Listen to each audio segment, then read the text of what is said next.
isso que você falou faz parte, viu, Clara? Aqui em casa também eu tenho duas, só que elas estão lá na TV, então elas estão um pouco na paz, assim, Sim. por enquanto. Tranquilo. Você está aqui em Londrina, Clara? Eu estava falando com a Kátia isso, eu estou em Ribeirão Claro, Ah, Ribeirão Claro. morando aqui agora. Como é que tá a vida aí? É um ritmo diferente, né? Bem diferente daqui. É bem pequena. 10 mil habitantes aqui, né? Pequenininha. Tomar Mas cuidado. é Temos bom. que tomar cuidado que nós vamos falar, porque tá gravando. A Kátia já liberou a gravação aí, ó. Então, Tá ótimo.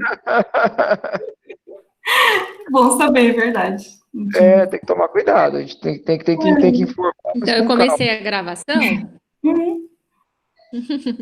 Eu acho que a gente já pode começar a conversa, né? Tá bom. Continuar, né? A gente já estava conversando um pouco antes, agora atrás.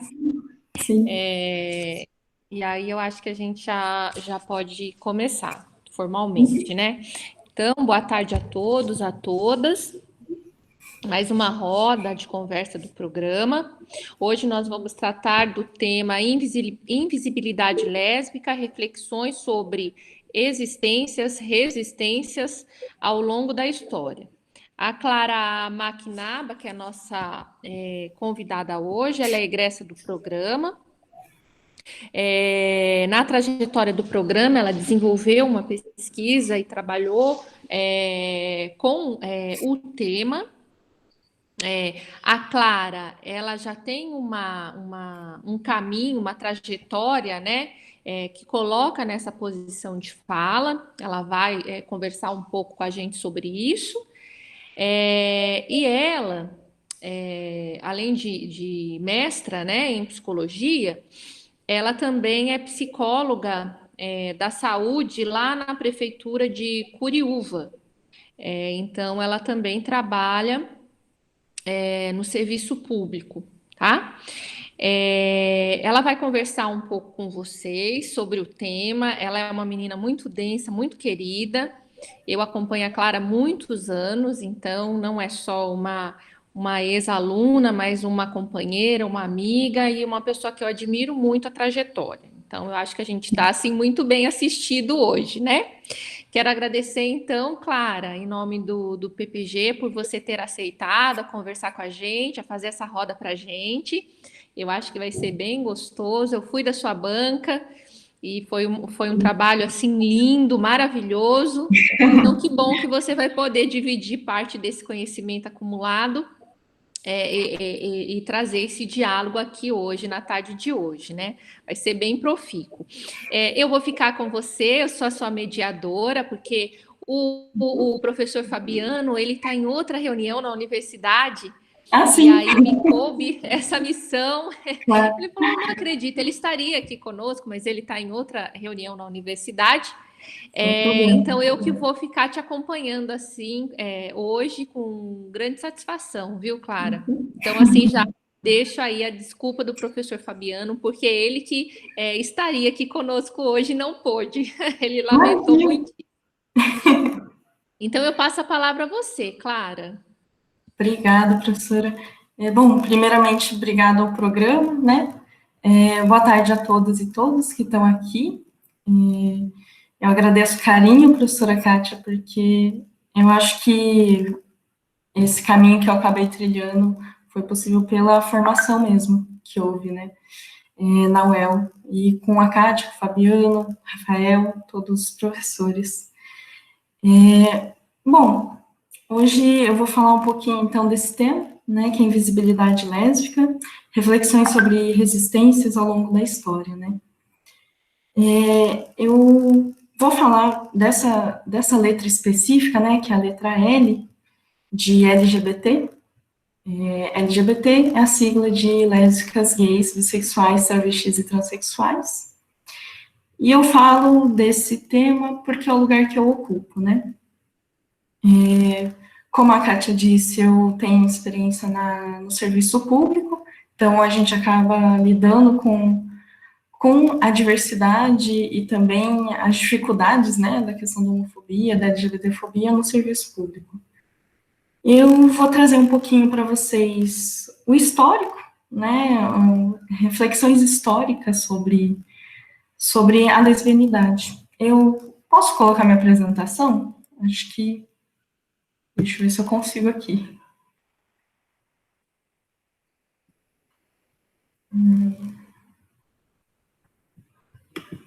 Tá.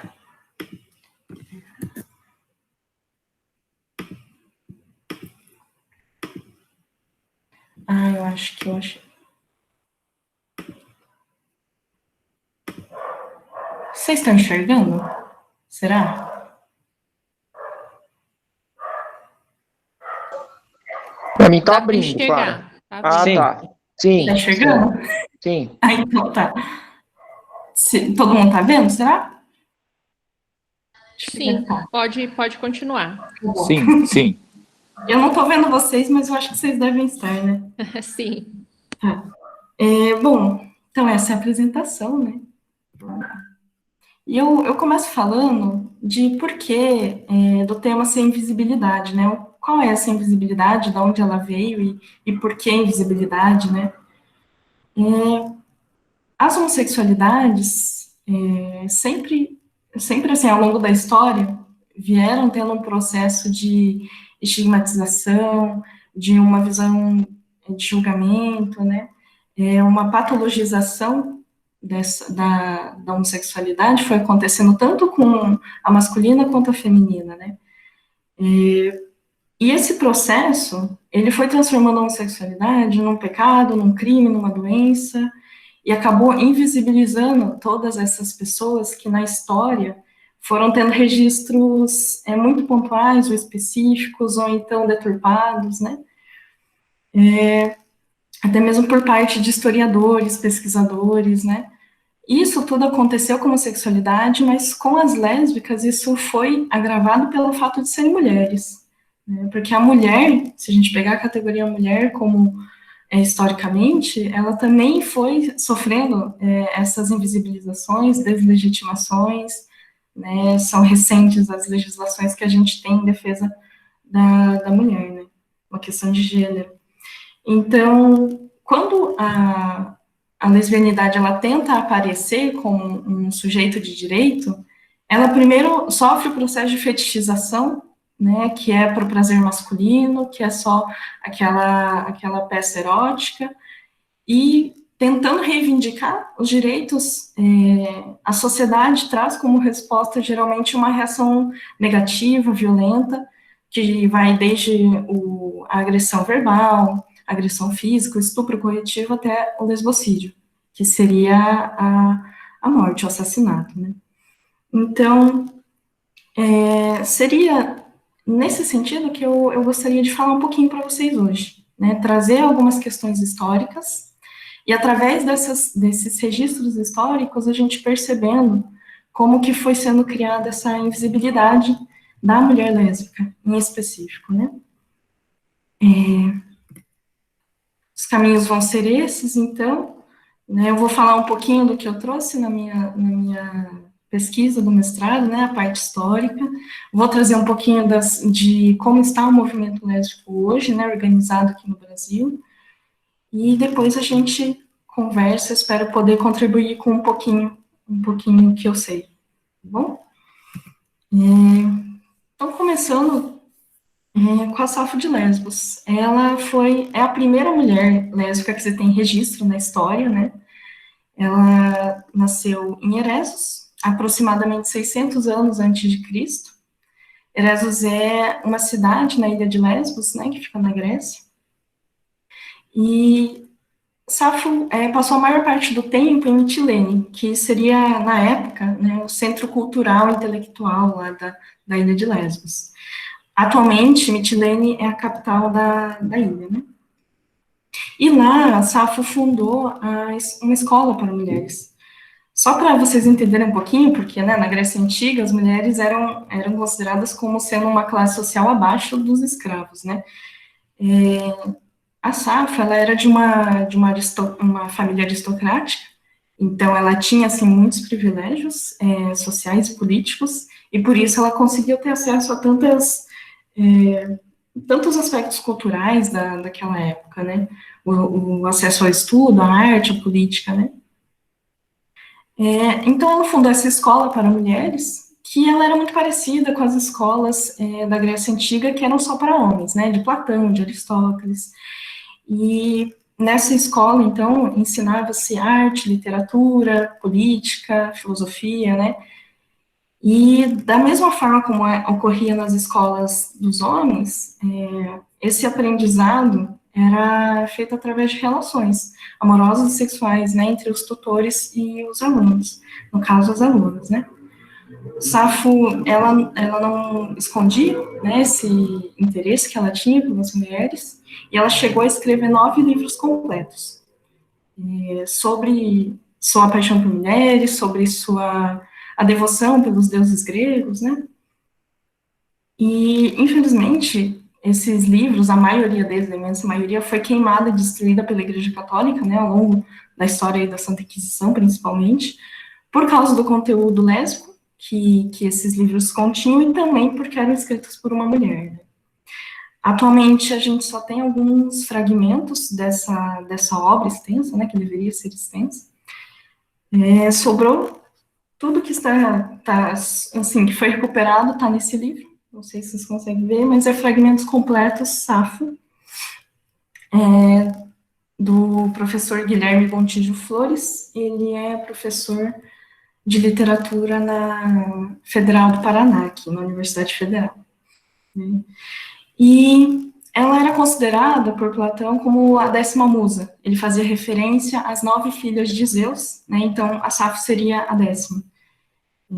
Tamanha a qualidade, né, das coisas que ela produzia, ela era reconhecida pelos seus intelectuais contemporâneos, né? Atualmente, como a gente sobrou só com alguns fragmentos, a gente consegue considerar como herança da Safo os termos sáfico e lésbica, né, que a gente usa o termo lésbica hoje, né, o movimento lésbico, a comunidade lésbica, a mulher lésbica, mas muitas vezes a gente não sabe de onde ela veio, né, e vem de Lesbos, que é a ilha onde Safo nasceu.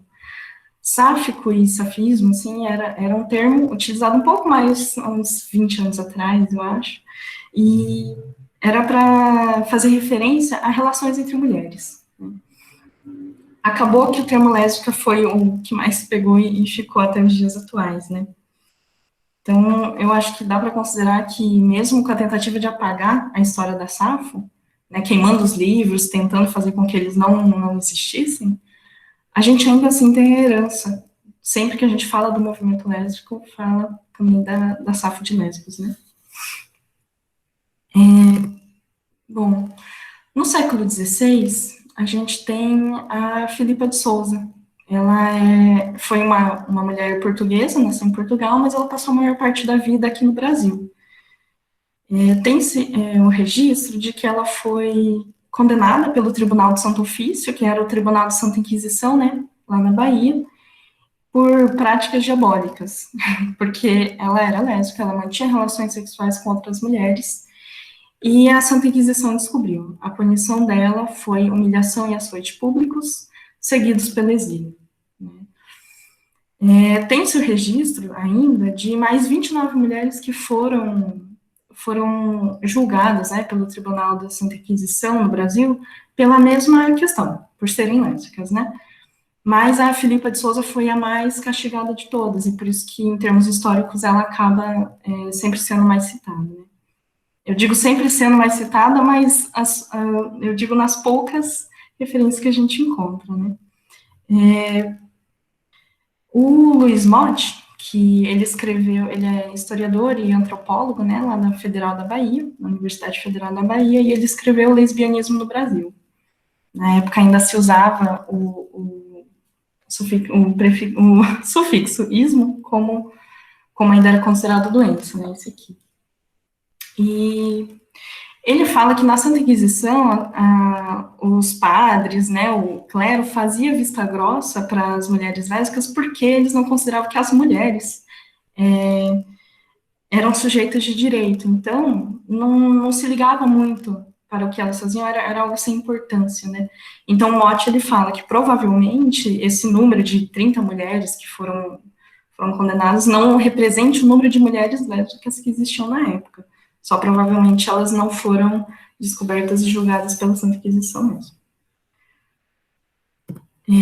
Só uma observação, eu pulei da Safo, né, que é antes de Cristo, até o século XVI. Esse lapso enorme é porque a maioria dos registros que se tem nesse ínterim são muito incertos, ou são muito escassos, não se tem muito registro de mulheres lésbicas durante esse período. Claro, dentro das pesquisas que eu fiz, né, claro que tem algumas que se destacam, mas existem muitas lendas, muitos mitos, eu preferi trazer só o que realmente foi historicamente documentado, né. No século XVIII e XIX, as coisas começam a ficar um pouquinho mais registradas, a gente consegue ter mais acesso ao que acontecia, né. Na França, não tem uma data específica para esse fato, mas haviam organizações secretas que eram secretas porque ser homossexual era crime, ser lésbica era crime. Então, essas organizações se chamavam Vestais de Vênus, e essa organização, né, as suas integrantes, que eram todas mulheres, mantinham relações sexuais entre si, em lugares, em sedes que se chamavam Templos de Vesta. Essa organização, essa seita, vamos dizer assim, elas admitiam novas candidatas, desde que elas passassem por uma comissão, e essa comissão avaliaria a candidata, né, que estaria nua, para ver se ela tinha 16 de 30 características femininas que constavam em uma ode francesa, uma antiga ode francesa. Eu sempre procuro, né, quais são essas características e onde está essa ode francesa, mas eu nunca encontrei. Então, se alguém souber, eu estou à procura também. Aqui eu acho que dá para pensar que essas mulheres que participavam, né, dos Vestais de Vênus eram muito, vamos dizer assim, à frente de seu tempo, por elas buscarem desvencilhar-se das regras sociais, das leis, das normas morais, para poder viver a sua sexualidade, para poder viver as suas vontades, né, ainda que a revelia de toda a situação da época. Logo depois, né, mais ou menos nessa época, né, século XVIII, a gente tem Marquês de Sade, que ele foi famoso por sua literatura subversiva, né, ele escrevia muitos romances e contos eróticos e muitas vezes pornográficos, foi perseguido pela Santa Inquisição, mas ele tinha um título, né, ele era um marquês, então ele acabava sempre sendo solto, ou então não tendo punições tão severas. Ele escreveu o romance Juliette Justine, de 1790, e nesse livro é o romance delas, né, com uma relação muito explícita das duas, só que daí a gente pode pensar, né, então foi uma visibilidade, uma representatividade lésbica nessa época, né.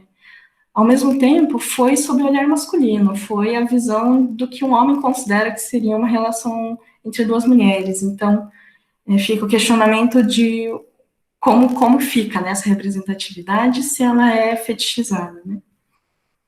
Nesse mesmo período, a gente tem a Anne Lister, que foi considerada a primeira lésbica moderna, por causa da história de vida dela.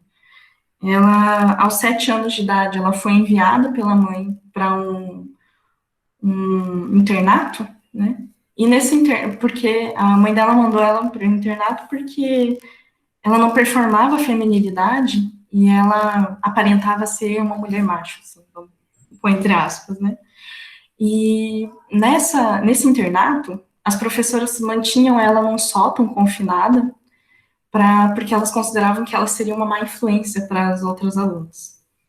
Depois que a Anne Lister saiu desse convento, né, depois da maioridade, ela viveu a sua vida como ela queria, só que ela tinha que ir viajando de cidade em cidade, porque senão ela poderia ser pega, poderia ser presa, né, e condenada. Então, ela acabou se tornando uma aventureira, uma viajante naquela época. E mais uma vez, dá para ver, né, uma mulher que ela enfrentou as regras da sua época, enfrentou inclusive o modelo ideal, né, de feminilidade que era imposto, né. No mesmo período, no Brasil, a gente tem alguns autores que começam a escrever sobre a lesbianidade, né, só que, assim, de forma muito sutil, muito tímida, um pequeno trecho de um capítulo, né, uma citação, e eles são Joaquim Manuel de Macedo, que escreveu As Mulheres de Mantilha, em 1870, e também um pouco mais famoso, né, o Aloysio Azevedo, escreveu A Condessa Vesper e O Curtiço. O Curtiço, se não me engano, ele já foi livro de alguns vestibulares, né, então acaba sendo um pouco mais lembrado. É interessante perceber que desde a Safra até agora é a primeira vez que a gente volta a ter registros formais de obras que citam a lesbianidade, né? A Safra fez isso lá atrás e de forma mais consistente a gente tem agora o Joaquim Manuel de Macedo e Luiz Azevedo, mas também é sobre o olhar masculino, né? São eles escrevendo sobre relações entre mulheres, né? É uma forma de visibilidade, mas aí fica um questionamento mais crítico, né, sobre isso. No século XX, a gente tem na Espanha a Elisa e a Marcela, que são essas duas da foto aí. Elas, em 1901, se casaram na Igreja Católica, e a igreja não sabia que eram duas mulheres, achavam que era um homem e uma mulher, porque a Elisa, ela vivia como um homem, na verdade ela se vestia como um homem e vivia como o Mário. O Mário era o primo falecido dela. Como ele era falecido, o Mário nunca apareceria para reivindicar sua identidade. Então elas se casaram na igreja justamente para fazer uma fachada, né, para a sociedade falar, olha, estamos casados, somos um homem e uma mulher e está tudo certo. Acontece que essa história foi descoberta, elas acabaram fugindo, tiveram que atravessar o oceano, né, e essa história, ela está registrada em um livro e um filme. O livro é Más allá de los hombres, que é do Narciso de Gabriel Fernandes, e o filme é Elisa e Marcela, da Isabel Coixet, que está na Netflix. É um filme muito bonito, eu recomendo a todo mundo que tiver interesse, é um filme muito sensível, muito intenso também. E daí, a gente tem nesse mesmo período, né, daí em 1920, Freud lança o seu artigo sobre a psicogênese de um caso de homossexualidade feminina. Freud, é bom esclarecer que ele não considerava que a homossexualidade era uma doença ou que precisava de cura, mas ele se interessava por pesquisar a psique humana, e por isso ele aceitou o caso e ele escreveu o caso, né? A jovem homossexual, como ficou conhecida, a paciente do Freud, ela escreveu uma biografia que foi lançada em 2008 pela Companhia das Letras, chama Desejo Secreto, da história de Sidonie C., a paciente homossexual de Freud. É uma biografia muito bonita, muito interessante, muito bem escrita, eu recomendo a quem tiver interesse. Ela viveu 99 anos, então ela pegou todo o século XX aí. É um livro muito interessante, porque ela cita também partes da psicanálise, né, da história da psicanálise. E nesse período, no Brasil, a gente começa a ter mulheres que escrevem sobre a lesbianidade, né, de forma ainda muito sutil, muito breve, mas já é um começo no sentido, assim, de que são mulheres escrevendo sobre essa relação lésbica, né. Então, Laura Vilares, em 1926, ela escreveu Vertigem, que eu procurei na época em que eu descobri, e é um livro muito difícil de achar. Eu acho que é interessante citar isso, porque os livros do Aloysio Azevedo e do Joaquim Manuel de Macedo a gente encontra com facilidade, né? Porque muito provavelmente não foram tão perseguidos, não sei, por serem homens, provavelmente, né? Mas seria no sentido de dizer, a Laura Vilares, ela não tem exemplares para serem encontrados por aí. E aí tem a Lígia Fagundes Telles, que escreveu A Ciranda de Pedra e as Meninas, em que também se encontra relações entre mulheres, né? Daí ela já um pouquinho se aproximando mais do nosso tema. Ainda no século XX, a gente tem a publicação do relatório Haidt, que foi uma pesquisa, né, a maior pesquisa feita sobre sexualidade feminina até a época, né, foi com 3.000 mulheres, e a autora da pesquisa foi a Sherry Haidt, né, uma norte-americana, e ela falava nessa pesquisa de muitas coisas polêmicas para a época.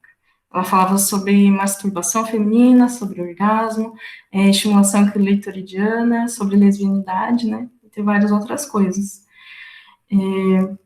E esse livro, ele colocava a lesbianidade como uma postura política, principalmente por causa da relação de simetria, de maior igualdade que existia entre os pares do casal, né, de duas mulheres.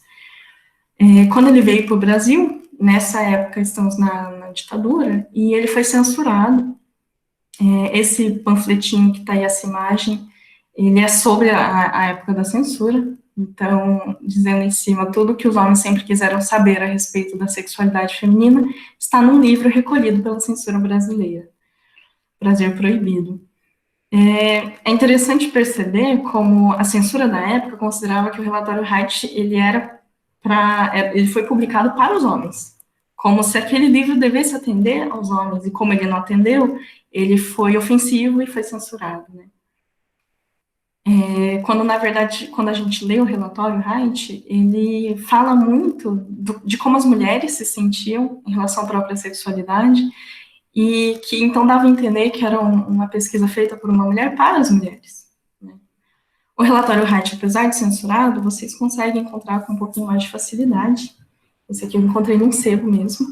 Então, é isso. Eu acho que os livros estão aparecendo aí para vocês, gente. Se não tiver, vocês peçam, depois eu mostro de novo. Tá. E nesse mesmo período, a gente teve a Cassandra Hills, que é essa aí da fotinho. A Cassandra Hills, ela foi a autora mais censurada do Brasil, ela era considerada a autora mais censurada. Ela publicou 50 livros na vida inteira, e desses 50, 36 foram censurados. Porque ela escrevia romances em que as suas personagens eram sempre mulheres lésbicas, e que ela relatava as relações, os namoros, né?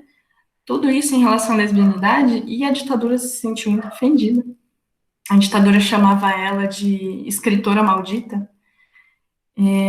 Mesmo assim, ela alcançou muito sucesso. Ela atingiu a marca de mais de 1 milhão de vendas, né, de exemplares vendidos, superando na época Clarice Lispector, Érico Veríssimo, entre outros artistas, escritores famosos, né?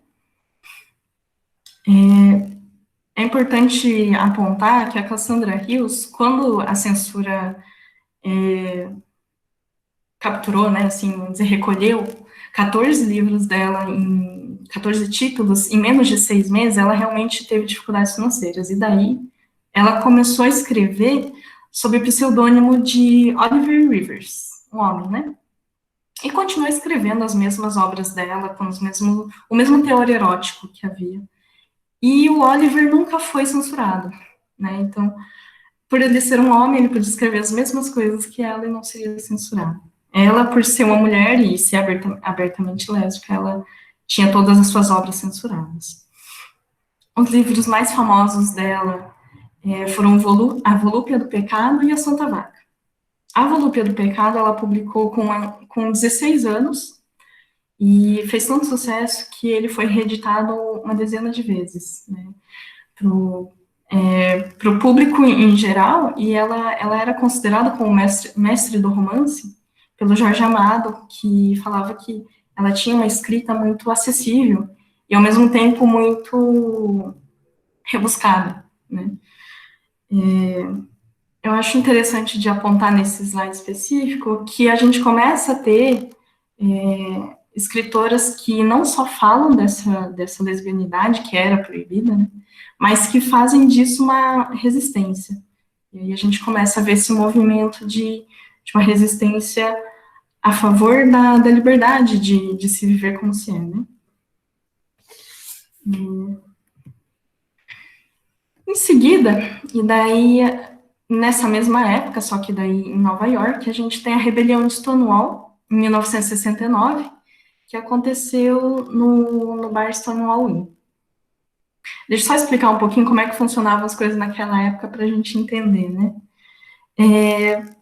Era crime ser LGBT, ser homossexual, em Nova York. Era proibido vender bebidas alcoólicas para LGBTs, ou pessoas que parecessem, né, LGBTs. E qualquer bar que violasse essas regras sofria batidas policiais, né? Então, haviam bares LGBTs nas periferias de Nova York, e eles eram controlados pela máfia, que daí subornava os policiais para poder ter esse público LGBT. Uma lei nessa época dizia que as mulheres não podiam, tinham que vestir pelo menos 3 peças femininas, ditas femininas, né? Senão elas seriam presas. Eu acho que a maioria de todas nós seríamos presas naquela época.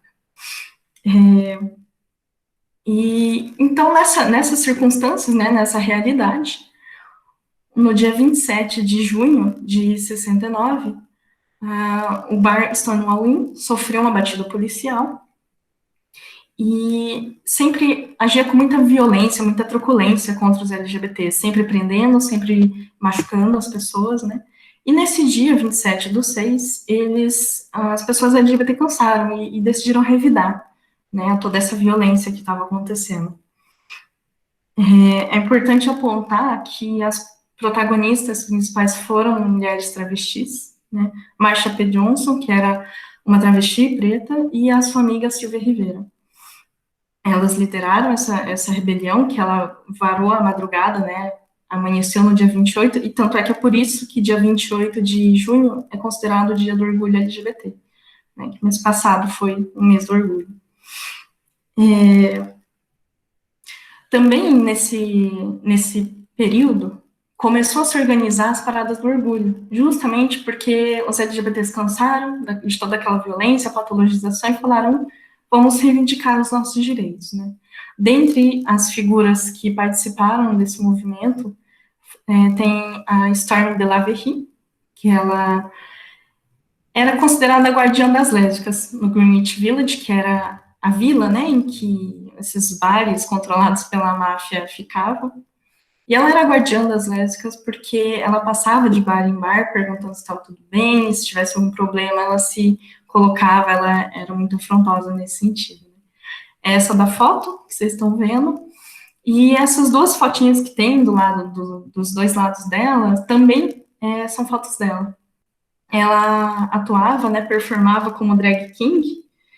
Eu acho que a maioria das pessoas conhece mais a drag queen, né, que seria a performatividade de mulheres, né, aquela coisa toda assim muito bonita, muito colorida. E aí tem seria o oposto, vamos dizer assim, né, a drag king, que no caso a Stormy se vestia e performava enquanto homem, cantava e dançava, né, e essa era a profissão, vamos dizer assim, dela.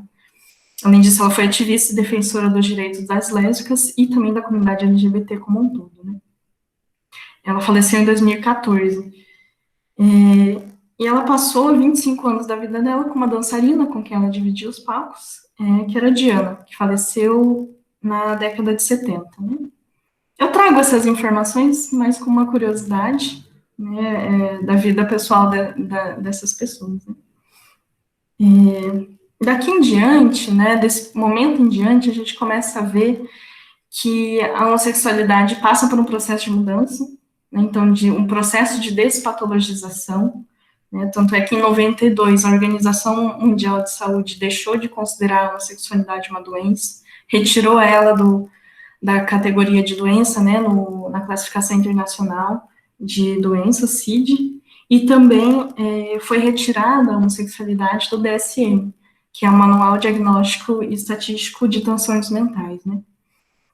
Essas duas foram conquistas internacionais muito grandes para a comunidade LGBT. E em 99, cabe colocar que o Conselho Federal de Psicologia aqui no Brasil emitiu a Resolução 01 de 99, que proíbe as terapias de conversão, né, entre aspas, cura gay.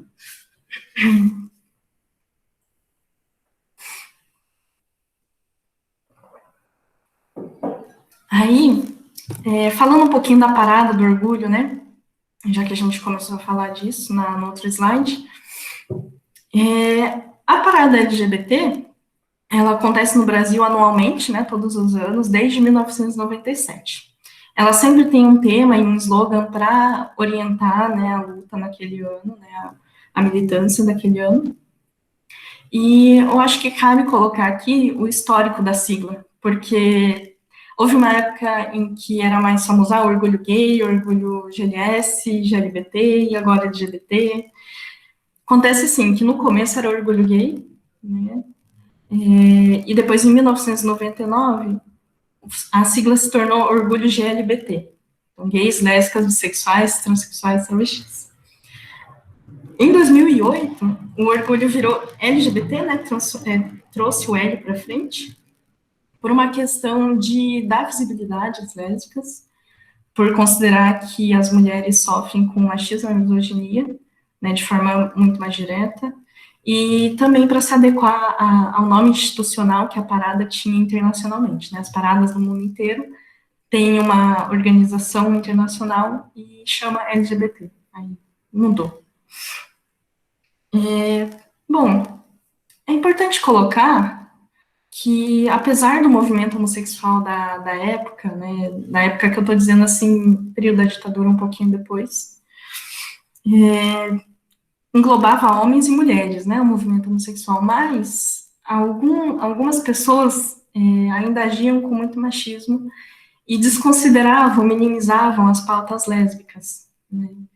Então, dado esse histórico e dada a invisibilização que o movimento fazia de algumas pautas lésbicas, surgiu em 2002, desde 2002, a caminhada lésbica e bissexual. Essa caminhada, ela sempre acontece um dia antes da parada LGBT, que é no domingo, então todo sábado anterior acontece essa caminhada. Ela não recebe a mesma atenção da mídia, né, a mesma divulgação da mídia, mas ela também é sempre direcionada por um tema e tem sempre um slogan, né. A do ano passado era a política do ódio não nos representa, mulheres lésbicas e bis, trans e cis na mesma luta pela vida e por liberdade. Essa caminhada, ela é muito importante porque ela mantém o senso político que é voltado para as mulheres lésbicas, né? E daí eu digo, reforçando, que são mulheres lésbicas, porque o movimento feminista, por muitos anos, também não abraçava as mulheres lésbicas e as pautas delas por uma questão de lesbofobia. Então, por não ser muito bem acolhido nem no movimento feminista e nem no movimento homossexual, as mulheres lésbicas acabavam se unindo numa terceira direção. Essa fotinho aí é da 14ª caminhada, de 2016.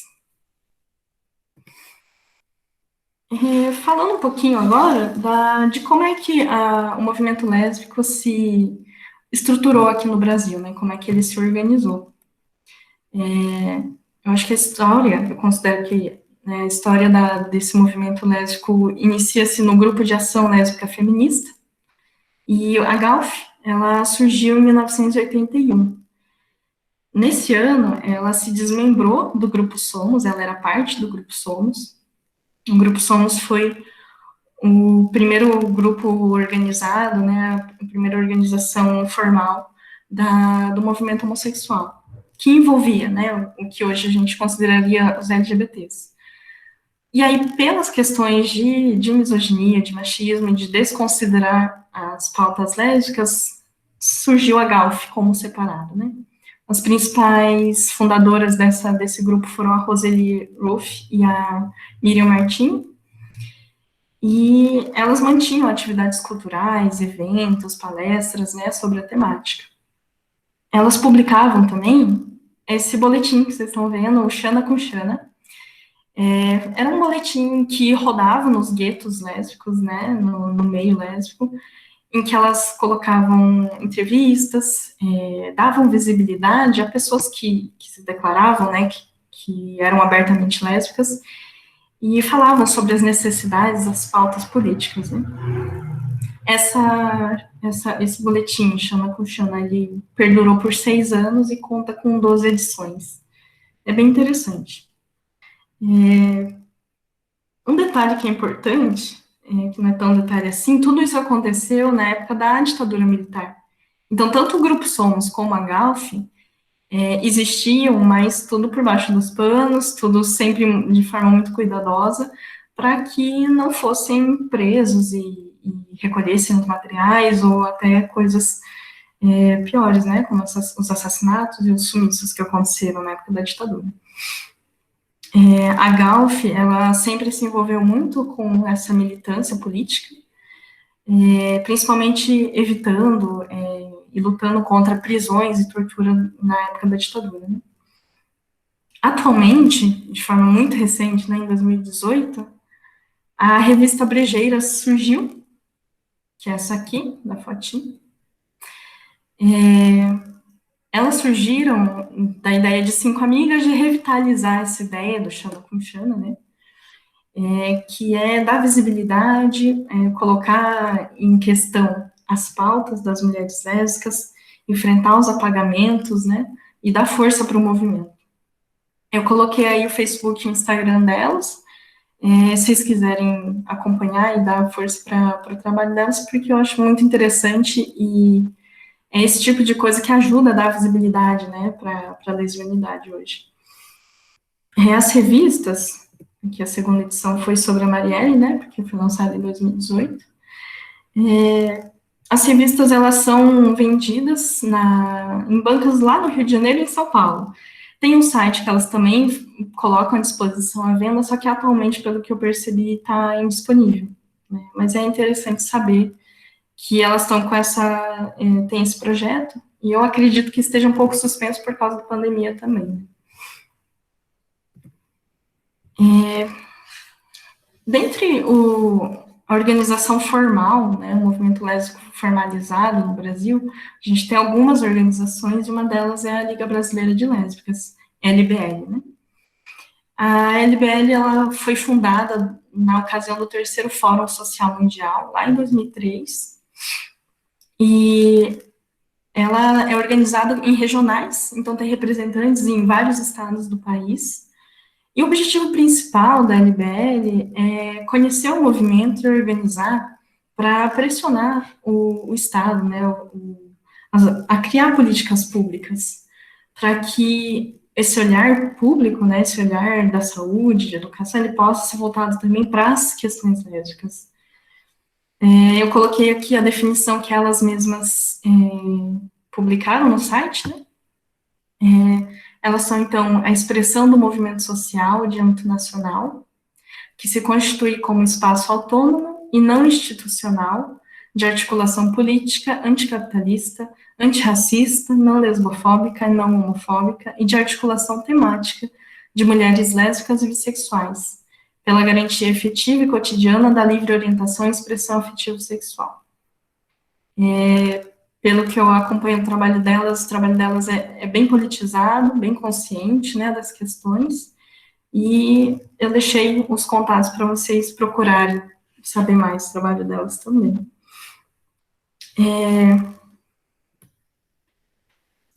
Uma outra coisa que é muito relevante a gente falar, quando se fala sobre invisibilidade lésbica, né, é o dossiê sobre lesbocídio, que foi publicado em 2018.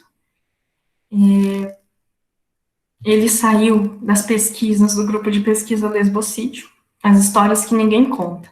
Esse grupo de pesquisa é da Universidade Federal do Rio de Janeiro, e as autoras, elas definem lesbocídio como sendo, abre aspas, né, a morte de lésbicas por motivo de ódio, repulsa ou discriminação contra a existência lésbica.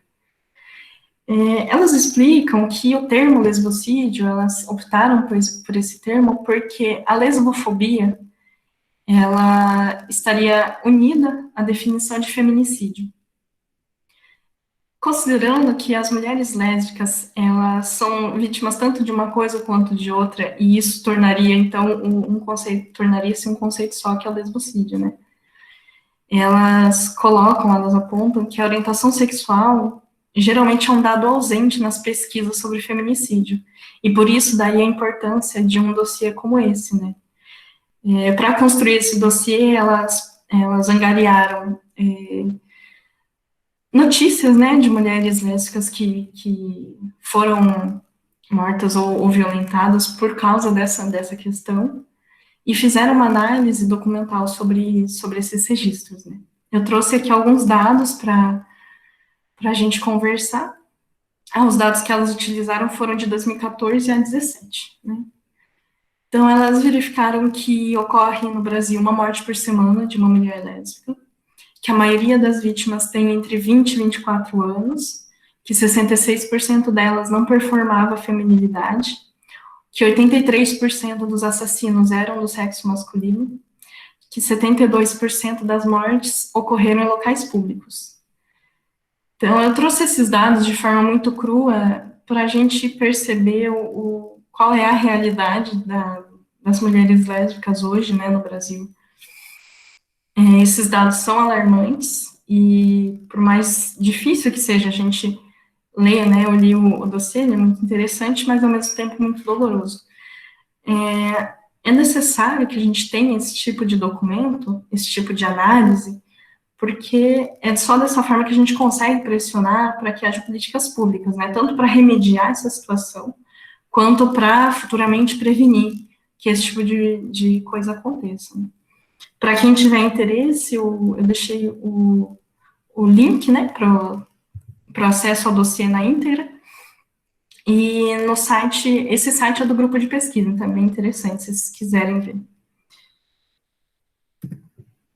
E acho que é importante também falar do Dia Nacional da Visibilidade Lésbica, né? Às vezes nem todo mundo conhece esse dia, ou nem fazia ideia, né, de que esse dia existe.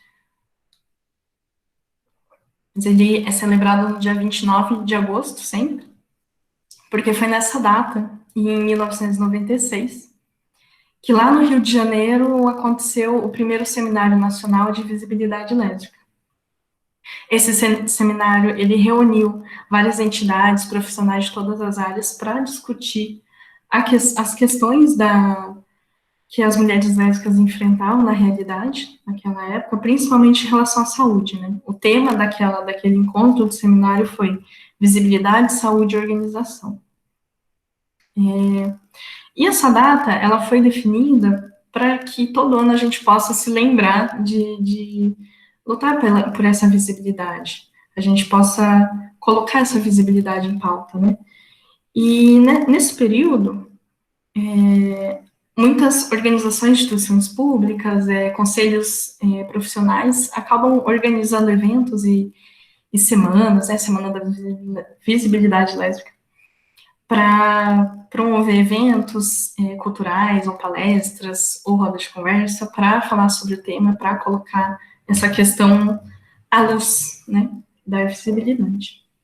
E por que é tão importante? Porque aquilo que não é visto não tem nome, né? E o que não tem nome não merece atenção, não merece existir, né? Então, a visibilidade é importante nesse sentido, de fazer a existência lésbica aparecer, e que as questões que atravessam a vivência lésbica possam também ser remediadas pelo poder público, principalmente. Aí eu coloquei alguns exemplos, né, de órgãos que fazem atividades em prol desse dia: União Nacional de Estudantes, a OAB, Conselho Federal de Serviço Social, Conselho Federal de Psicologia. E aí a gente sempre conta nessa época, na última semana de agosto, com algumas atividades que geralmente são voltadas para isso. É importante também colocar que agosto é o mês da visibilidade lésbica, porque no dia 19, lá em 1983, a Rosely Roth, que foi a fundadora da GALF, né, fundadora do Grupo de Ação Lésbico Feminista, ela montou um protesto na frente de um bar, porque eles proibiram ela de distribuir panfletos e alguns materiais sobre a GALF. Só que esse bar, que era o Ferros Bar, ele era frequentado pela comunidade lésbica, ainda que os donos não quisessem, não deixassem. E daí houve esse protesto nessa data, do dia 19. Então, em muitos sites a gente encontra que seria o mês da visibilidade, agosto, né? Da visibilidade lésbica. E aí, falando em visibilidade, eu trouxe só a título de curiosidade também, como uma forma de expor como a invisibilidade poderia afetar, né, as mulheres lésbicas. Essa campanha foi do Grupo Dignidade, junto com o Coletivo Cássio. O Grupo Dignidade e o Coletivo Cássio são aqui do Paraná. O primeiro é o grupo LGBT, né, de forma geral, e o Coletivo Cássia, ele é voltado especificamente ao público L, as lésbicas, né, que fez essa campanha. Então, ao invés de dizer vou ao cinema como amigo, eu vou ao cinema com minha esposa. Porque muitas vezes é difícil a gente conseguir colocar essa visibilidade no nosso dia a dia, né? Então, eles fizeram uma série de folders para colocar isso, né? Essa dificuldade e o quanto é importante a gente não esconder o amor, né? Então, minha filha tá morando com uma amiga, minha filha tá morando com a noiva. Então, fazer essa troca de vocabulário no nosso dia a dia, ainda que nos pareça estranho, ainda que possa ser difícil, porque é uma questão de respeito e de visibilidade para a existência dessas mulheres, né? Amigas que dividem apartamento para trocar por namoradas que moram juntas, se amam, né? E ela foi viajar com uma amiga, ela foi viajar com a namorada, né? Então, todas essas frases parecem ser tão simples, né? Parecem ser atitudes tão cotidianas, mas que quando a gente vai falar de uma posição de invisibilidade, se torna mais difícil, né? E aproveitando que eu trouxe essa campanha, né, do Coletivo Cássia, eu vou falar um pouquinho delas, trazendo a conversa um pouquinho mais próxima aqui do Paraná, que é onde eu estou, né? Elas são um grupo recente, né, formado no dia 29 de agosto, justamente, de 2017. Atualmente, elas contam com parcerias tanto com o Grupo Dignidade quanto com a OAB do Paraná. Eu coloquei também o link de acesso para acompanhar o trabalho delas, que é bem bacana, né? Elas se definem como um grupo interseccional de mulheres, que amam mulheres, que promove representatividade, visibilidade, saúde e direitos, criando espaços de voz e acolhimento para mulheres lésbicas e bissexuais.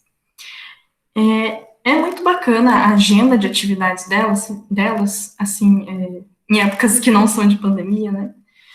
Elas promovem atividades culturais, elas fazem palestras, grupos de estudo, elas têm grupo terapêutico também. Elas incentivam o futebol feminino, junto com o coletivo feminista Peita, né? Com o projeto Potassa. Também tem um projeto que eu acho muito bacana delas, que é Indique uma Sapa, para indicar o trabalho de mulheres lésbicas, né? E dar essa visibilidade a esse tipo de interseccionalidade, né? E também consultoria a empresas, né, sobre diversidade sexual, sobre a diversidade como um todo. Elas fazem esse tipo de trabalho também. E por falar em questões interseccionais, tudo isso que eu trouxe aqui, né, para falar com vocês, fica gravado quando a gente pensa que são questões atravessadas pelas questões raciais, pelas questões de classe e as questões de gênero, né, com o movimento feminista. E tudo isso atravessa a lesbianidade, só que para abordar cada uma dessas coisas, a gente teria que fazer outro encontro, né, é bastante coisa, é um assunto super relevante, cada um dessas intersecções, só que nesse caso, aí eu deixaria para outras colegas, né, que possuam mais domínio e estudo dessas interseccionalidades e também lugar de fala, né.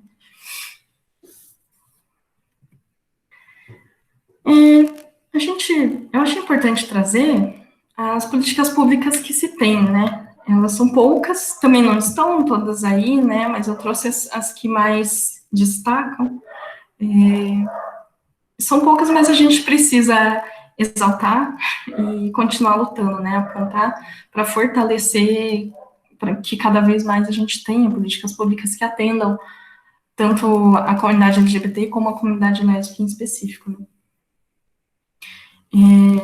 Então, tem o programa Brasil Sem Homofobia, de 2004, e dentre Bom, foi um programa lançado pelo Ministério da Justiça, e ele tinha como objetivo efetivar 50 ações afirmativas, contando com a participação de mais de 10 ministérios, né? E o objetivo era um só, né? Promover a cidadania em sua plenitude para toda a comunidade LGBT.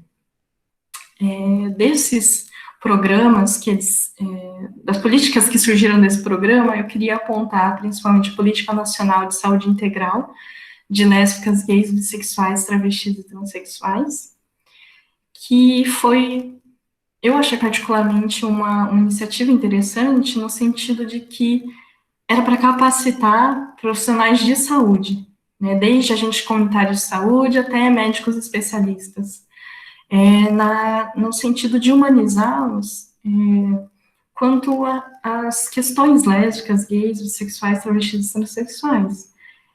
Sensibilizar para a realidade que as pessoas LGBTs vivem e vivenciam, até elas chegarem num consultório, num UBS, né, num ambulatório. Então, foi uma política muito interessante. Eu fiz o curso, inclusive, que foi promovido na época. Teve algumas edições, e eu recomendo vocês procurarem. Todos esses programas que eu coloquei aqui, né, de políticas públicas, vocês pegarem do jeitinho que está aqui, colocar no Google, aparece. Para um documento na íntegra, né? Além disso, teve o Plano Nacional de Política para Mulheres, que dentro dele, a Política Nacional de Atenção Integral à Saúde da Mulher, a gente tem um trechinho específico para a saúde da mulher lésbica. Não dá nem uma página, mas é interessante ver que lá em 2004 eu já vi esse olhar também. E eu compreendo que nesse processo de construção das políticas públicas conseguiu se concretizar um pouquinho mais as políticas para as mulheres lésbicas quando foram lançadas a cartilha Mulheres Lésbicas e Bissexuais, Direito, Saúde e Participação Social, e também o livreto Atenção Integral à Saúde, de lésbicas e mulheres bissexuais. Esses dois são mais extensos, eles trazem com mais detalhamento, né, a realidade das mulheres lésbicas e qual é a dificuldade de chegar acessar os postos de saúde, por exemplo, e livremente falar sobre a sua sexualidade sem aquele receio, né? Não, é muito difícil, né? Até, por exemplo, numa consulta ginecológica, em que muitos ginecologistas já partem do princípio de que toda mulher ou é heterossexual ou se é lésbica, então é virgem, né? E é isso. Essas capacitações que o Ministério da Saúde nessa época promovia eram muito interessantes nesse sentido, né? E eu queria trazer também a resolução do Conselho Federal de Medicina, 2186 de 2017, que fala sobre a reprodução assistida, né? Tem uma parte específica nessa resolução que traz a gestação compartilhada, que seria quando um casal de mulheres lésbicas fertiliza, né, o óvulo de uma dessas mulheres, mas quem vai levar a gestação a termo é a outra mulher. Então, esse embrião, ele seria colocado no útero da esposa, né, dessa outra mulher.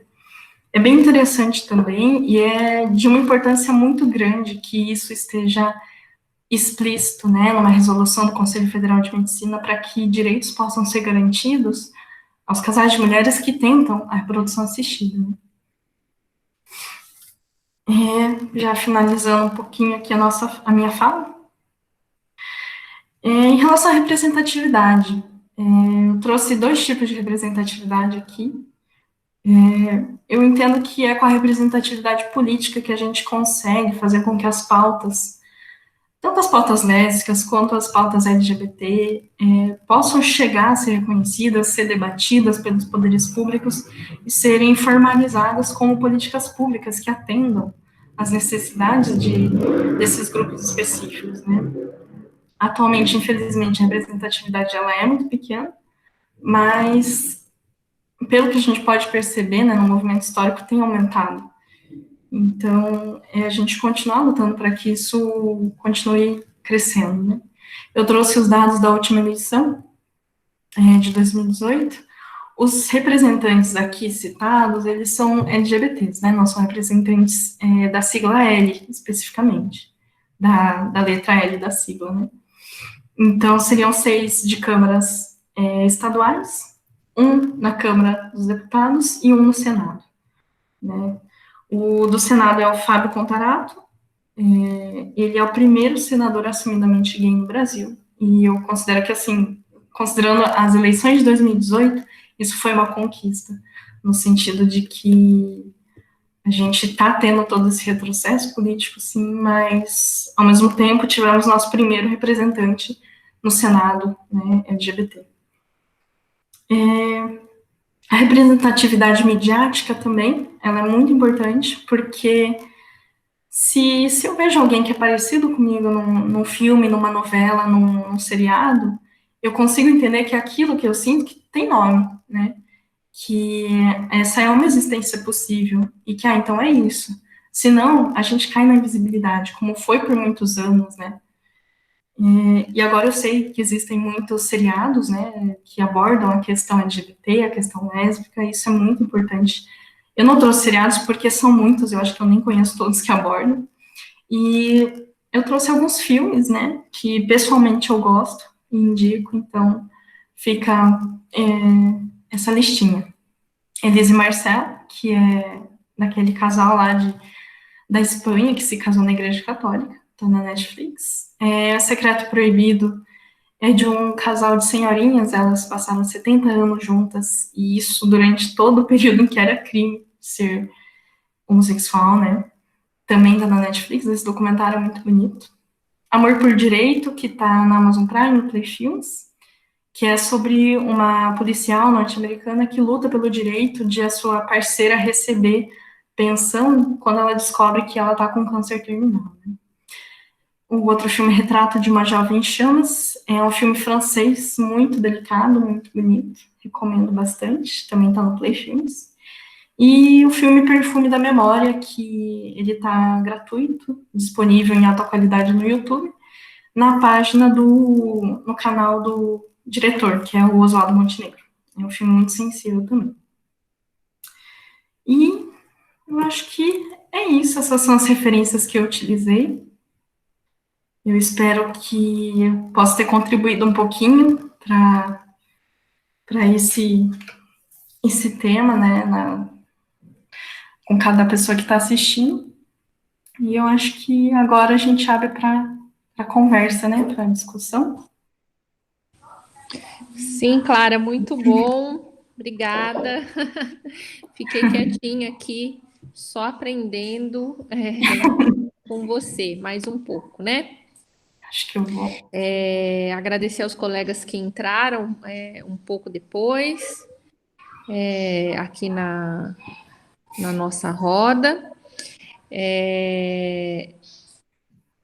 Olha lá, o Éder está falando parabéns, Clara. Obrigada. Aí a gente tem aqui a Cláudia. Uhum. Cadê?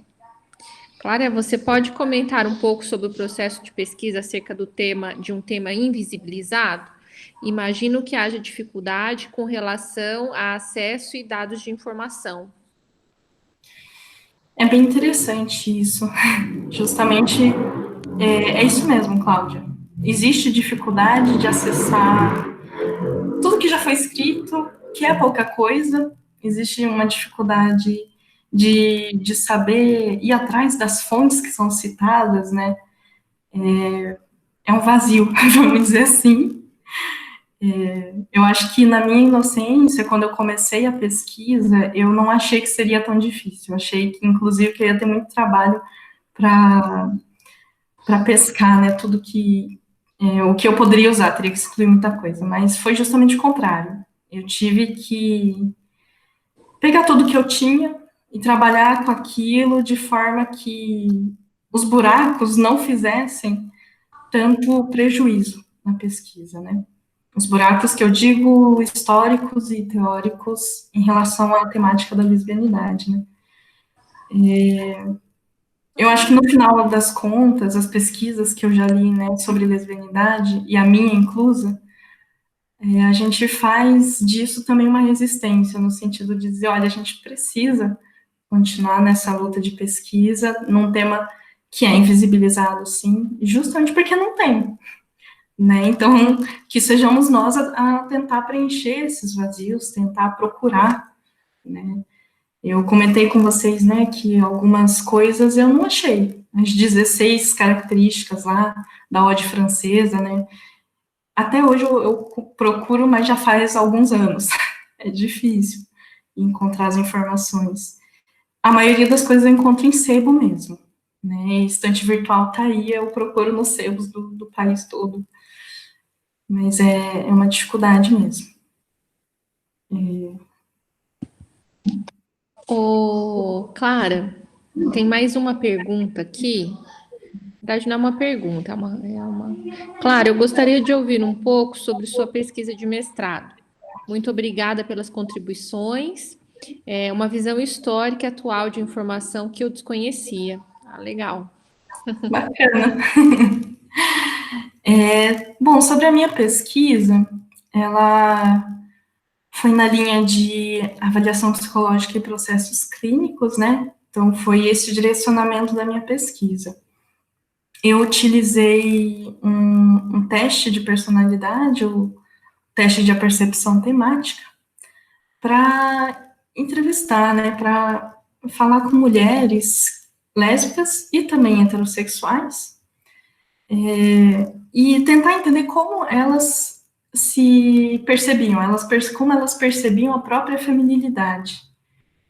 E pode até parecer meio antiquado, nossa, mas feminilidade hoje, século XXI, né? Como assim? É muito no sentido de saber se as mulheres hoje ainda estariam tão presas a esse modelo histórico que foi construído, né, de feminilidade. Será que elas estão? Será que elas não estão? Será que faz diferença o fato de ser lésbico ou não? A intenção não foi comparar, né, utilizar as heterossexuais como parâmetro, como muitas pesquisas já fizeram, mas foi para tentar entender se a feminilidade hoje, como que ela está sendo construída, né? E esse teste de personalidade, eram figuras, e eu pedia para elas contarem histórias sobre essas figuras, né? Então, elas não respondiam na lata, assim, diretamente, você acha que a sua feminilidade é como, né? Não houve esse tipo de pergunta. Eu fui analisando as histórias que elas fizeram, para tentar aprender, né, em termos teóricos, quais eram os traços de feminilidade que haviam lá, independente de serem dentro da caixinha do molde de feminilidade tradicional, né. O resultado foi que realmente não há uma feminilidade típica, né, de mulheres homossexuais ou mulheres heterossexuais, e que, na verdade, existem mulheres dos dois grupos, que tem uma feminilidade muito dentro de um padrão e muito fora de um padrão. Ou seja, não há padrão, né? Efetivamente, seria mais ou menos isso. Espero que tenha respondido. Eu acho que, eu não sei, Kátia, me confirma se o link vai estar disponível, mas eu sei que no site do programa de mestrado, provavelmente em breve vai estar disponível a pesquisa na íntegra, né? Para quem tiver interesse. A gente tem colocado todas as dissertações no site. Então, se as pessoas entrarem, elas conseguem acessar. Até essa semana, a gente tem feito esse trabalho de ajuste do site, divulgação das nossas bancas, e aí a gente tem colocado em dia essas informações. Chegou gente aqui em casa, só um minutinho, dos percursos de ser em casa, né? Sim, normal. Pronto, ok. Pronto, entrega. Pronto. Desculpem, mas é o que tem, né? Clara, eu gostaria de fazer uma colocação para você, até porque fui da sua banca. Sim. E eu vi que estava aqui conosco, mas acho que a professora teve que sair, a professora Déia chegou a entrar aqui na sua apresentação. É mesmo? E ela teve que sair. Pois é. Eu queria falar com você o seguinte,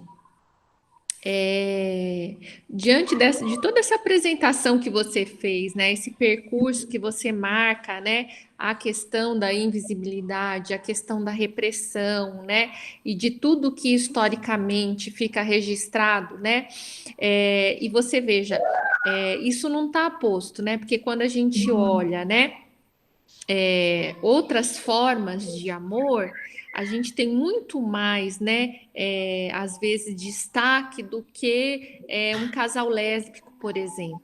Né? Então, isso na história também está de uma forma muito escondida, né, pouco revelada. E aí eu queria falar com você o seguinte: quais são, então, Clara, esses desafios, né, para a gente avançar, especialmente, né, na nossa sociedade, quais são esses desafios, essas frentes que a gente vai ter que enfrentar, que a gente vai ter que dialogar, né, para que todas as formas de amor, inclusive o amor lésbico, ele seja visibilizado, ele seja respeitado, né? Eu queria que você falasse um pouco disso, e como que a gente pode pensar nessas representações na nossa profissão, né?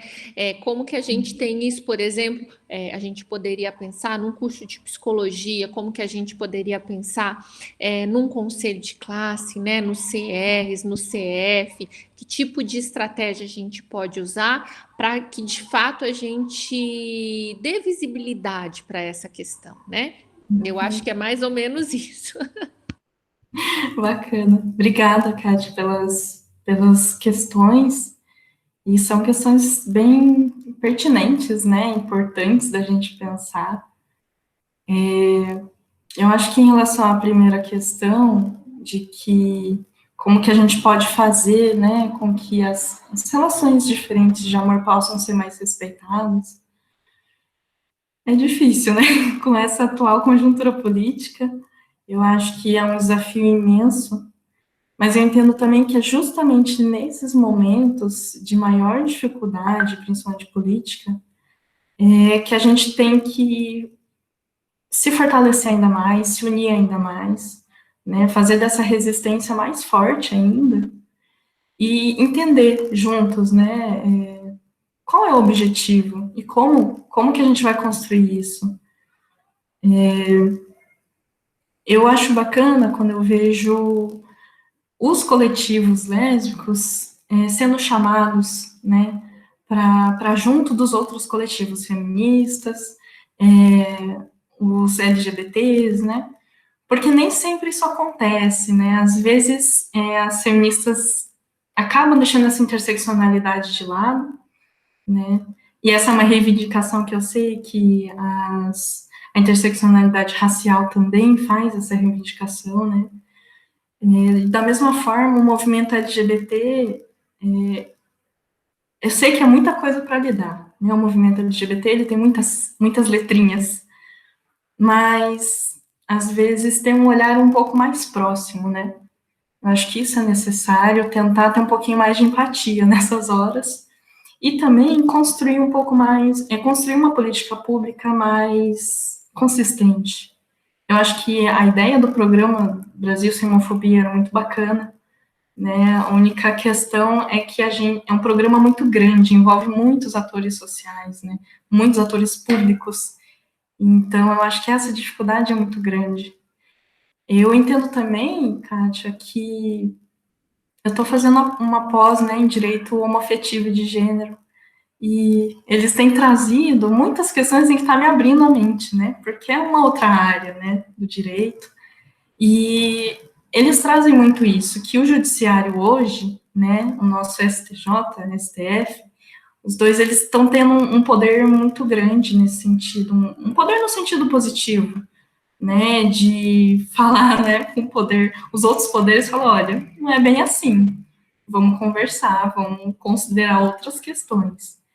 E eu acho que a gente fica na dependência de tudo isso, em todos esses âmbitos, né, os três poderes, as classes profissionais, a comunidade, os coletivos, e eu entendo que é difícil reunir todo mundo, Mas eu acho, na minha inocência, talvez, no meu otimismo, talvez, que se a gente conseguisse reunir todo mundo e conseguisse ter esse diálogo de forma mais empática, acho que o respeito às diversas formas de amor poderia ser construído, né? Pode ser ilusão minha, né? Mas eu acho que eu gosto de acreditar que isso é possível. Né? E em relação a outra questão, quer falar alguma coisa, Kátia? Se quiser. Eu vi que o microfone Não, abriu. assim, concordando com você em tudo que você está falando aí.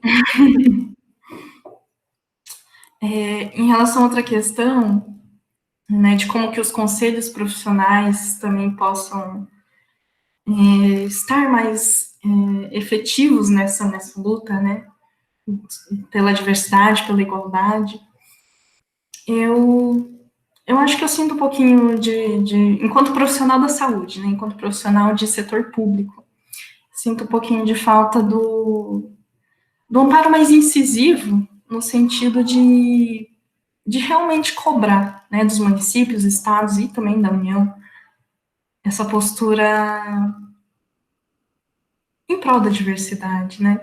E não, eu sei que existem, né, o CRP, o CFP sempre está lá, né, principalmente quando tem julgamentos do Supremo Tribunal, eles sempre estão lá fazendo a postura profissional que deve ser feita. Mas eu acho que falta aquele diálogo do dia a dia com os coletivos mesmo, porque às vezes parece que a gente que é profissional, e eu me incluo nisso, né, fica tanto na nossa atividade profissional, na nossa teórica, na nossa questão teórica, na parte acadêmica, que a gente esquece que existem pessoas organizadas nas suas comunidades que lutam pelas questões que estão lá na vida real, né. E eu acho que é um exercício que a gente tem que se obrigar a fazer, né, diariamente, para olhar para a realidade do que está acontecendo. As pessoas que realmente estão vivenciando a lesbofobia, o racismo, a pobreza, a vulnerabilidade. Né? Não que seja fácil, entendo, mas eu acho que é necessário a gente não se esquecer disso, né?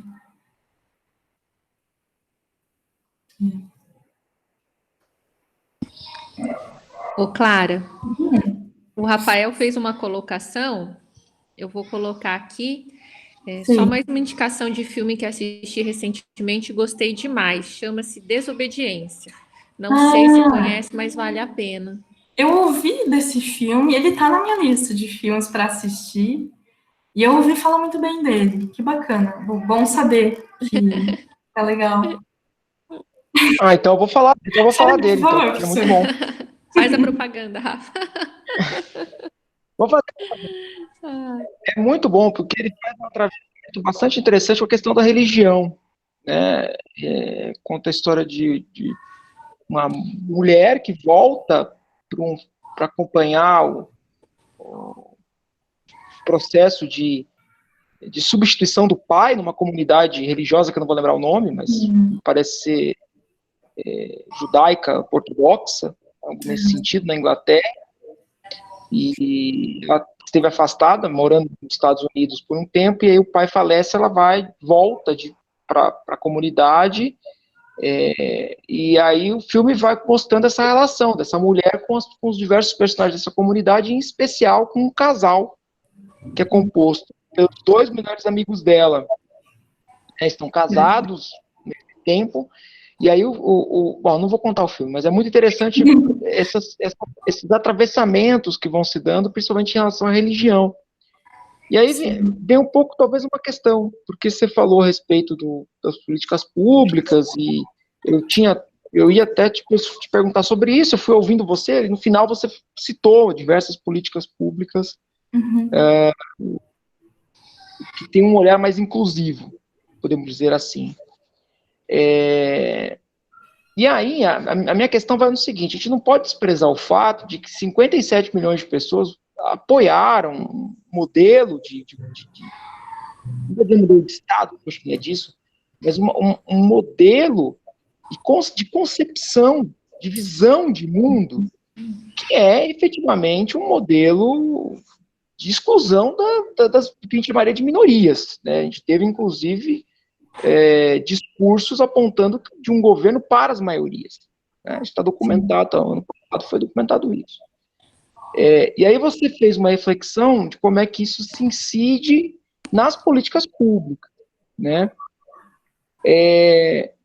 Então, talvez mais, a minha questão é que, de alguma maneira, esse processo que você vive lá nas políticas públicas é um reflexo de uma forma de pensamento do próprio brasileiro, né? Que, de alguma maneira, apoiou isso. Então, eu queria te ouvir, em face, como é que é esse cotidiano do trabalho nas políticas públicas, considerando essa condição, né? Essa condição que se coloca de ou um preconceito, ou de preconceitos postos, né? O que se mostra hoje, posto, né? A Lilian Schwartz, até no sábado, ela deu uma entrevista na CNN, muito interessante, inclusive, fica a indicação, ela falando disso, de que agora a gente sabe contra o que a gente está lutando, digamos assim. Ela fala, agora a gente sabe que as coisas existem, estão postas, né, no tabuleiro.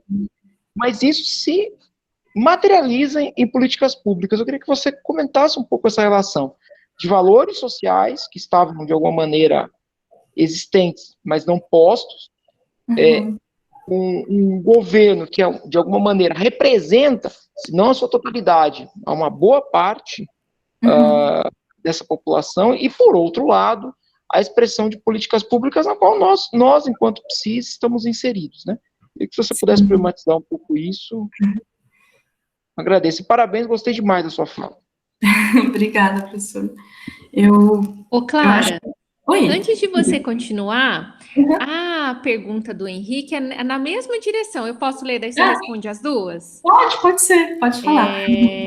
Clara, queria saber se na sua prática profissional você tem visto essas políticas públicas que você comentou sendo discutidas e colocadas em práticas. E agradecer o Henrique, um querido psicólogo, foi aqui aluno também da universidade. Então, um beijo para o Henrique também. Obrigada, professor Rafael, e Henrique também, meu grande amigo da graduação, né? A gente tem aí uma amizade que já é de tempos, que bom que ele está aqui. E eu ri, na verdade, porque é difícil discutir essas políticas e colocá-las em prática, né? Eu acho que o professor Rafael trouxe âmbitos grandes, né, para pensar, para discutir, e eu acho que é necessário, né, a gente fazer essa reflexão. Eu vou falar um pouquinho primeiro da minha prática profissional, para depois abrir, né, para reflexões maiores. Em relação à minha prática, eu percebo, né, a cidade que eu trabalho tem 15 mil habitantes, então ela é muito pequena, e sim, a grande maioria, foi parte desses 57 milhões, né? Então, inclusive, a maioria dos meus colegas de trabalho no posto de saúde, né, pessoas de todos os níveis de escolaridade, também têm essa postura. Alguns se arrependeram, alguns não, mas, enfim.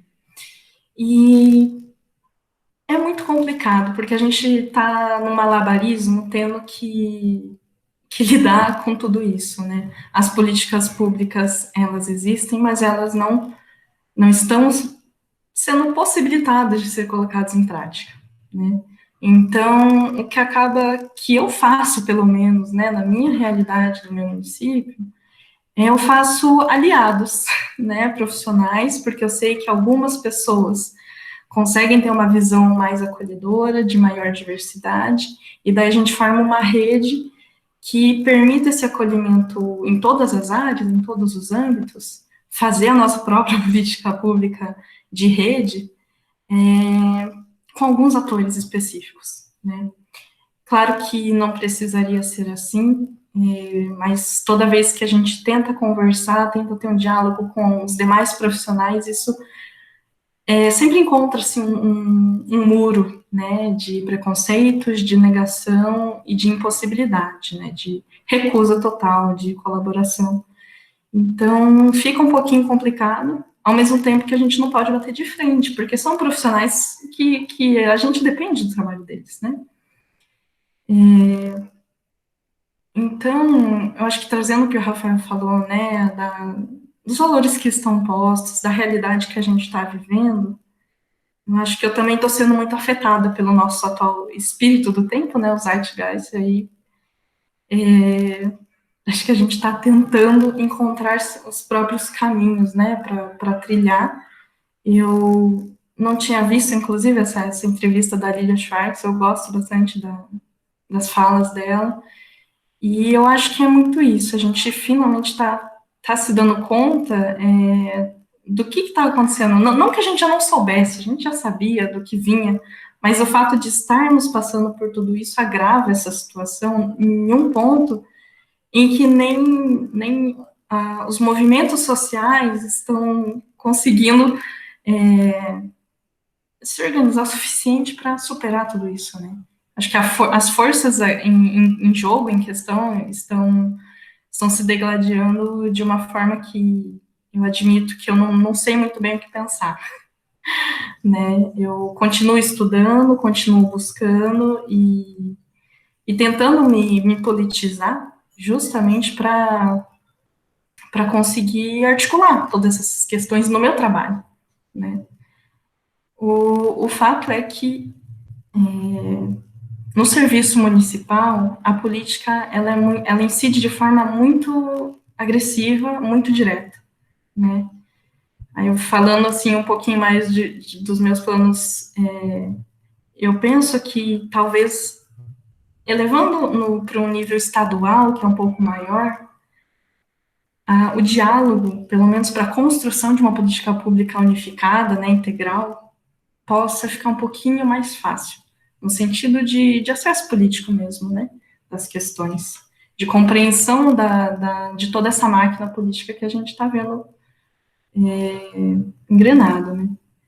Eu não sei se eu respondi, mas eu acho que são questões que a gente tem que ir pensando, né, ao longo desse período que a gente está vivendo.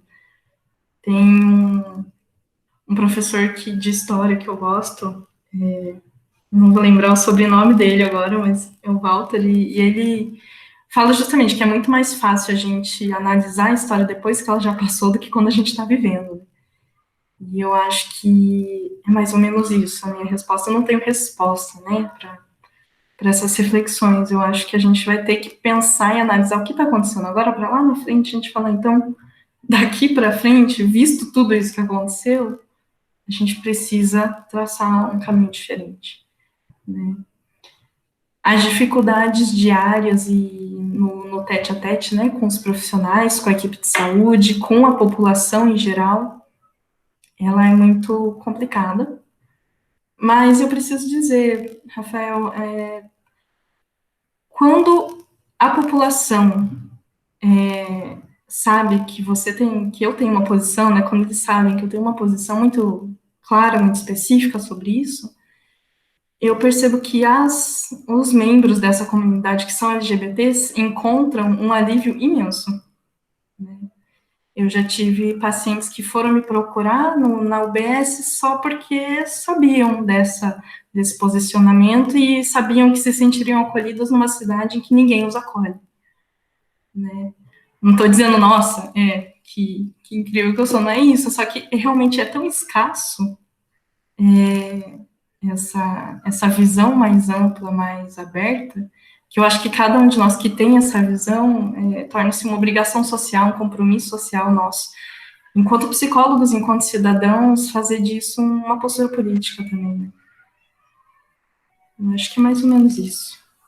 Não sei se respondi, acho que não, mas é o que eu tô... Eu acho que respondeu. É que a pergunta foi complexa, né? Foi. Ô, Clara, Uhum. é interessante, porque assim, até o seu jeito de falar é um jeito delicado, né? Então, assim, além de você ser super didática, né? Então, a apresentação foi super boa, a cadência do que se apresentou no aspecto histórico, né? Para demonstrar a invisibilidade histórica que a gente tem sobre o tema, até o modo que você fala também é super didático, é super respeitoso, né? Que bom, Então, a intenção é essa. fez uma crítica dura sobre a realidade, né, social, contextual, que nós temos enfrentado no nosso país, e super elegante, super delicada para falar dessas questões, né? Então, assim, muito bom te ouvir, Clara. Eu quero agradecer essa fala de hoje. Ainda tem, olha, na série Dark da Netflix, há 2 personagens lésbicas e uma delas é casada. Achei bem interessante apresentarem devido à época histórica de 1986. Uma dica para quem ainda não viu, tem muitas reflexões, dica bem atual. Eu tô começando a 2ª temporada, quando ele já chegou lá no futuro. Spoiler, né? Então, fica a dica, gente. Veja essa série. Eu tenho visto só os comentários, mas ela tá na minha lista também de seriados para assistir. Bom saber que tem essa referência. Olá, legal. Muito bom. Rafa também concordou. Muito bom. Bacana. Pois é. Eu queria agradecer também, viu, Kátia? Queria agradecer também.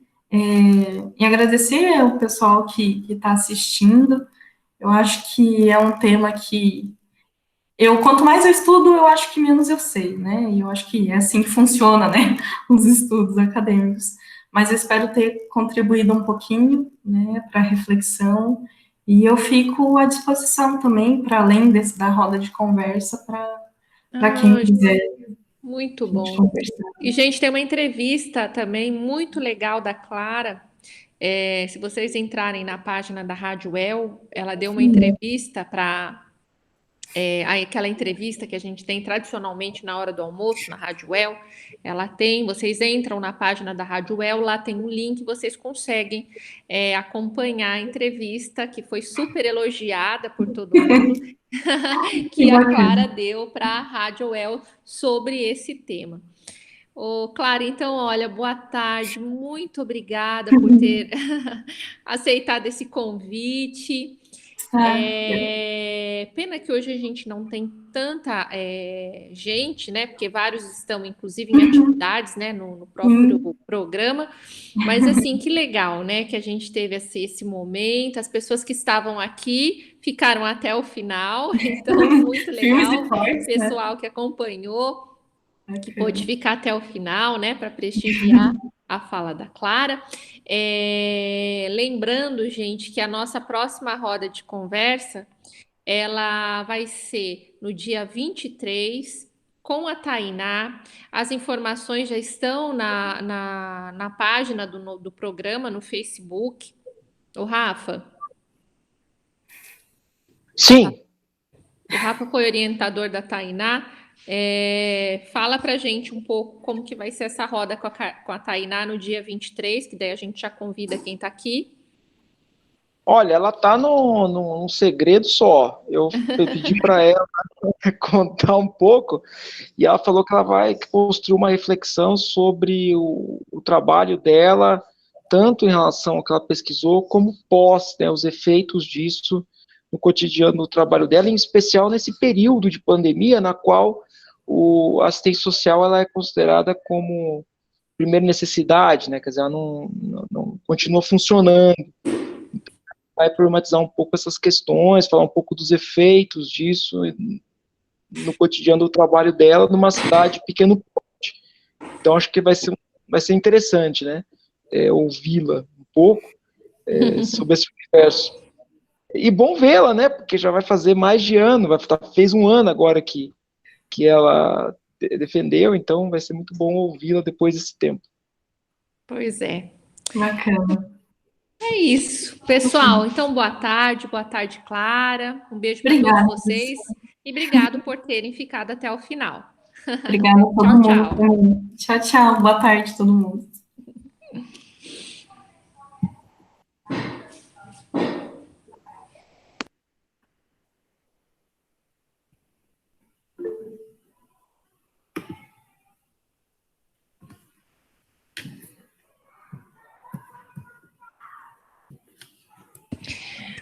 Clara, você já recebeu sua declaração, né? Já. Finalizar a gravação. Kátia, finalizar a gravação. Deixa eu finalizar, interromper a gravação.